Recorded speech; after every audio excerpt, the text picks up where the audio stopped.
Hi there, it's Deborah Irene coming to you today on Easter Sunday 2021, Easter Sunday, with stories and lessons my mother taught me. This is the first Easter Sunday that my sisters and I have spent without our mother. So every holiday, every event that happens, we are thinking, wow, Mom's not here with us. Let me tell you a few things that she taught me over the years. Let me ask you this first. Is your Easter today the same as last year when we were locked down? Is your Easter celebration today the same as 5 years ago? Do you not have children anymore? Do you miss those days? Do you think about the previous years and think that maybe those years were better? You know, my mother taught me that life evolves and life changes. And we have to accept the changes as we go. Today, the way I spent Easter Sunday was not at all the way I spent Easter Sunday 20 years ago. For the first time since the pandemic hit, the church that is across the street from me and whose parking lot is practically in my backyard, for the first time they had church. It was so good to see all of the cars. Most of it was outside. They had a flatbed truck and they had musicians on top of that. It was so good to see the people celebrating Easter. This Easter was a little different. I actually went to a baseball game. I had some responsibilities there and I missed an outing with my sisters, so Easter was a little bit different for me. Two of my sons live in a different town, so I wasn't able to spend it with them. And my mother showed me these things over the years, that life changes and life evolves, and that we need to enjoy the moment that we're in and the season of life that we're in.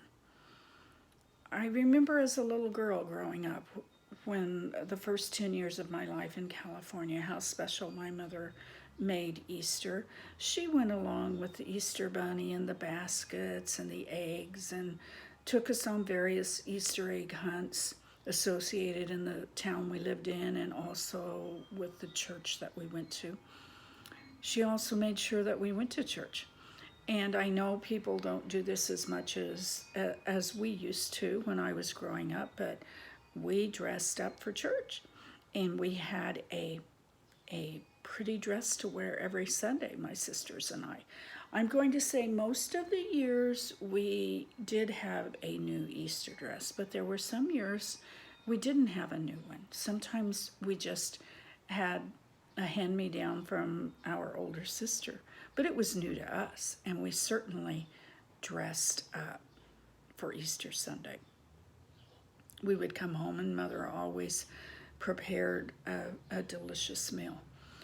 When I was 10 years old and we moved to the Midwest, and I was around more of my aunts, I so appreciated them and learned so much from them, and being from a large extended family and how important it was to go and worship on Easter Sunday. But then, you know, they did the hiding of the eggs after church and we had a big family, extended family dinner. I remember my Aunt Lissy sitting in a swing and drinking coffee and taking pictures, and my Aunt Delta gathering all of her children and grandchildren and anybody who was there up and get them ready for church. I remember my Aunt Eunice coming down to southern Missouri from Kansas City and helping fix this big family meal on Easter Sunday. And I remember her stockings that she wore that had a seam down the back of the nylon stockings. She put an apron on before she cooked dinner. You know, those are special memories that I will think on and remember for the rest of my life. And I raised 3 boys, and I did the same thing. We went to church on Sundays, and we had Easter egg hunts. You know, coloring eggs wasn't my favorite thing.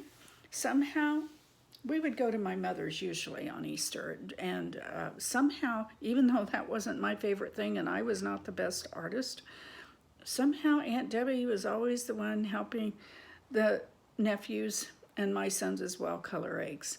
And I remember one picture that we have that we were coloring eggs at my mother's house, and one of my mother's friends was doing her hair in the background. So in the picture, you've got several of the boys around the table coloring eggs, and my mother's friend doing her hair for Sunday services in the background. Those were good days, but today's good days too. And so I hope that you can appreciate the season of life that you're in. I remember one season, my mother was not the happiest. I recognized it. She had had a tough couple of years.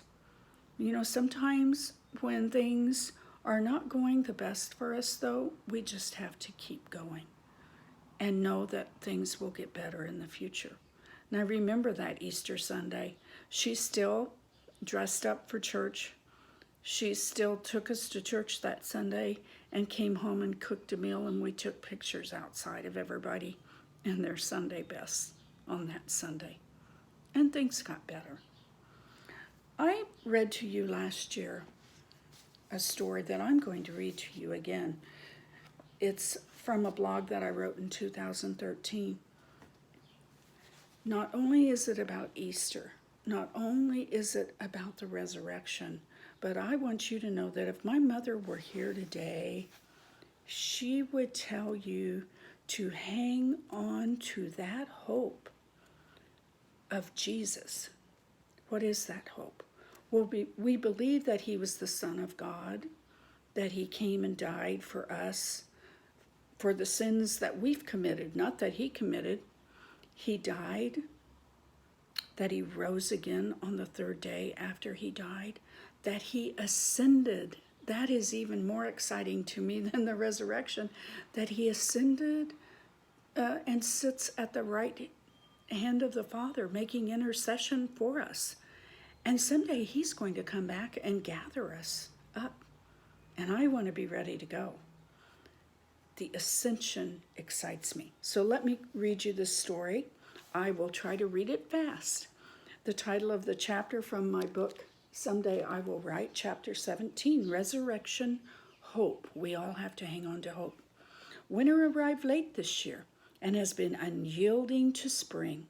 On Wednesday this past week, I, this one who loves the white fluff, wrote to a friend, Easter in 4 days, and we still have several inches of snow on the ground. Wonder what those kiddos will do for an Easter egg hunt. Well, my kiddos are long grown. I've had my share of memorable Easters, going to grandma's, attending church with family, coloring eggs and then hiding them up teen times, and sporting those new white shoes. Even if the weather turned out cool and rainy, Easter seemed to solidify that spring really had arrived. So seeing snow still on the ground 2 days before Good Friday concerned me, and I must admit that I was ready for my beloved snow to leave. A blade of green grass might be enough to spring life into my spirit with hope for renewal. I wanted to post another blog, but something kept drawing me back to the last one I wrote, I Can Face Tomorrow.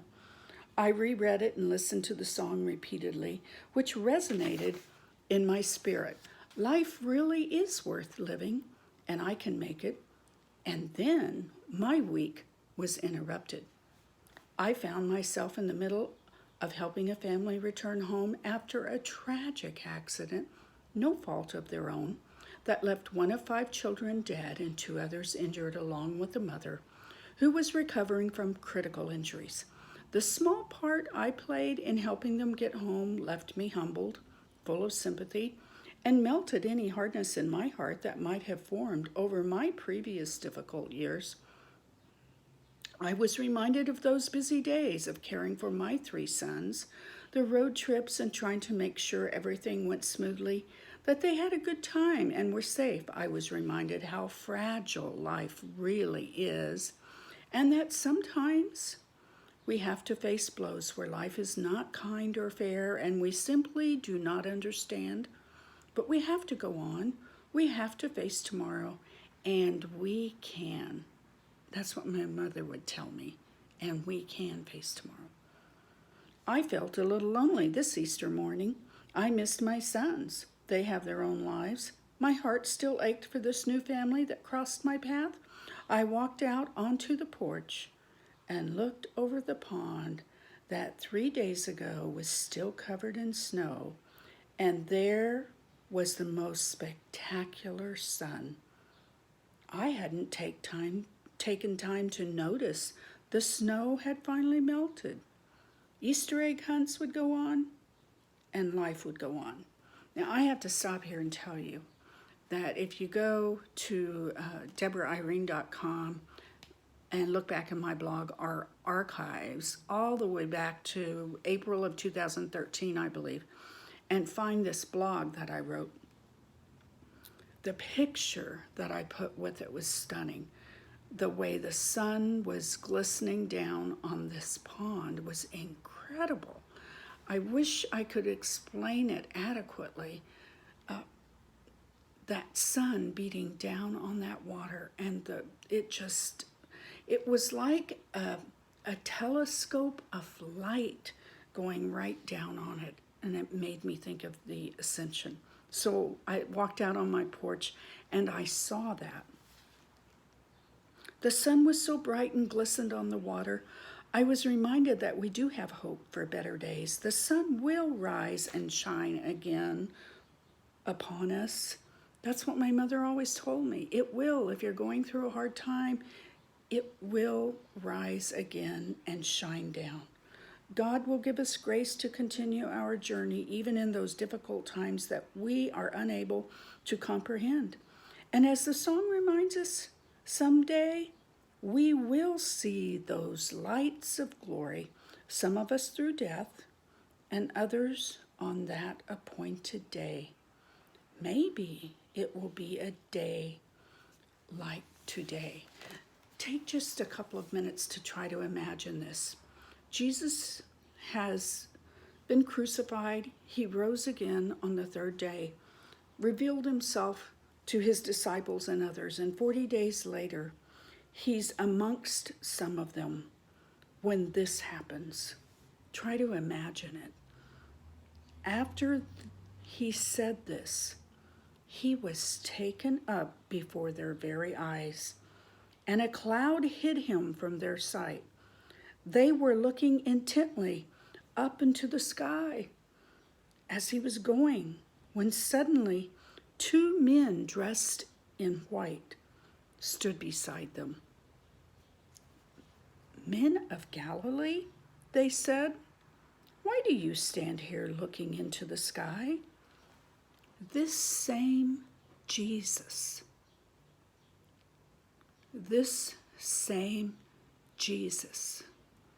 who has been taken from you into heaven will come back in the same way you have seen him go into heaven." Acts 1:9-11. That's what my mother would tell us today. That's what she would say, that Jesus is coming back. Celebrate his death and resurrection. Celebrate the Ascension, and know that one of these days he's going to come back just the way he was taken from us. This is Deborah Irene with Storytime today on Easter Sunday 2021 with stories and lessons from my mother.